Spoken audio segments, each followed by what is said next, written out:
So mga bebs, pasensya nyo na yung ano ko, noo ko ang laki-laki. Welcome back sa aking channel, second vlog tayo.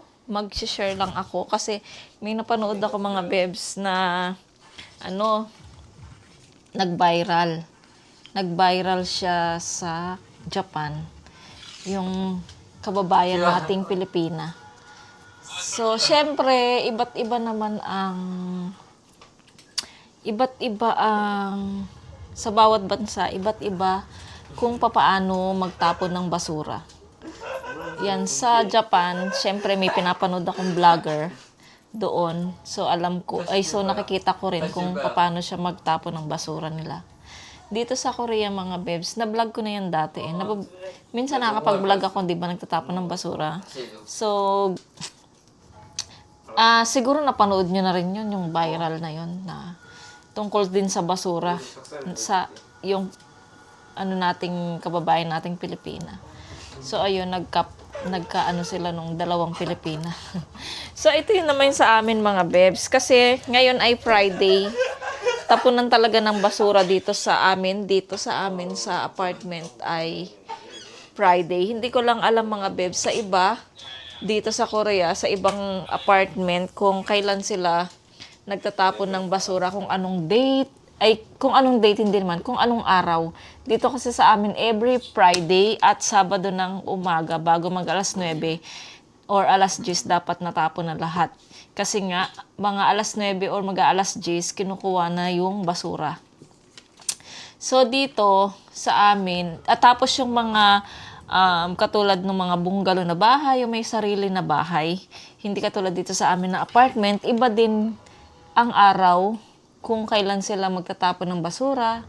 Tapos, yung basura nila, ayun, nilalagay nila sa plastic. Kasi nga merong bawat district dito may mga plastic na katulad nito mga bebs. Ito mga bebs, dyan lang kayo ha. Katulad nito mga bebs, itong plastic na to, itong white na to, dito lang to, dito sa amin, sa na to, hanggang dito sa Wabongdong. Dito lang to, itong magagamitin tong plastic na ganito, na kulay white. At iba din yung iba yung pangalan. Dito kasi Wabongdong yung nakalagay dito sa plastic na to. Dapat ito lang yung gagamitin mo dito, tapos itatapon sa basura. Kapag iba, mga bebs, malalaman nila. Kung ibang plastic, malalaman nila mga bebs. Ayan. And then, sa mga pagkain naman, mga bebs, na nabubulok, yung plastic na yun, mga bebs, na basurahan, kung, kunyari, may mga, yung mga yung mga pangkaraniwan na basura lang, ayun, pwede mong ilagay doon sa plastic na yun, na white. Iyan, everyday, pwede kang magtapon, mga bebs. Walang araw yan. Basta everyday, pwede kang magtapon kasi meron lang naman dito sa baba na, ang tawag nito, na bin, na doon mo ilalagay yung basura na to. So, pati itong itong pagkain ng baboy, mga waste food, mga bebs. Kita nyo naman sa mga vlogs ko, di ba? Meron din dong tapunan, mga bebs. Dati mga bebs, bin lang siya talaga, nabubuksan mo, ganon, yung wala nang password. Pero ngayon mga bebs, nagsungit na ngayon mga bebs, siguro sa ibang lugar, ibang party dito ng mga bahay, nagpupunta sila dito para makitapon sila ng mga waste food nila. Siguro napapansin yan nung mga dito, yung sa amin, sa village namin, at meron kasing CCTV, baka nahuhuli nila, kasi ibang bahay, hindi dito sa village namin ibang lugar, ibang bahay-bahay, nagpupunta dito para makitapon sila ng waste food nila. Kaya, lahat ng mga bebs siguro ng apartment dito, meron ng mga password yung basura ng waste food, mga bebs. Kaya, ayun. Tapos, dito naman sa mga, ipakita ko sa inyo. So, ayan mga bebs, naka-ready na yung itatapon ni Yechan. Baka, try nating bumaba, samahan natin siya para makita nyo din kung paano magtapon. Nakita nyo naman na, pero sa mga bago pa lang sa ating channel, baka hindi pa nila nakita. Itong styro, ayan, magkakaiba yan. Every Friday lang yan tinatapon, mga bebs, ha. Walang walang tapunan tuwing Monday to Thursday. Friday lang talaga. Tapos, ayan, yung mga box. Ayan, yung mga yung tray ng ng itlog. Ayan, tapos yung plastic, mga bebs.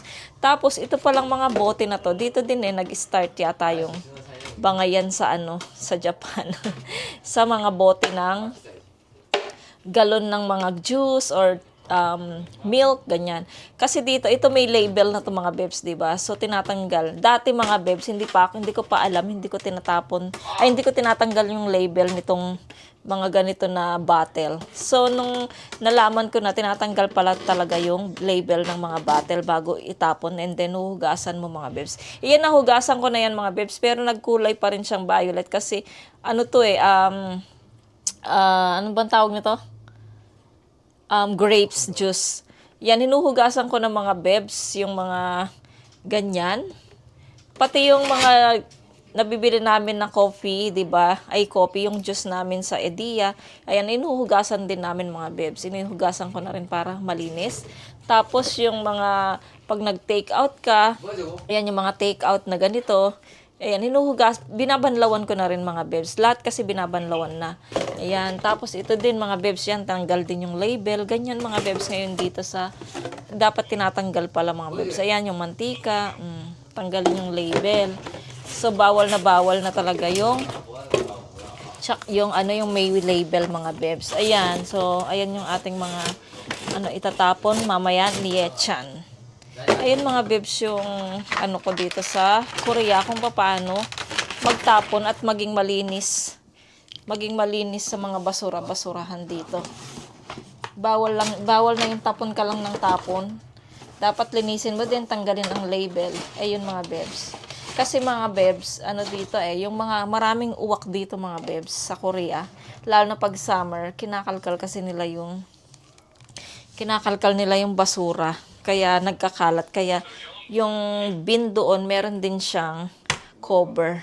Is food mga bebs, ito, meron din ako, ganito. Ayan. Si Yechan din yung tatapon nito sa waste food. Ayan mga bebs. Ayun mga bebs, ang aking chika about sa pagtatapon ng basura dito sa Korea.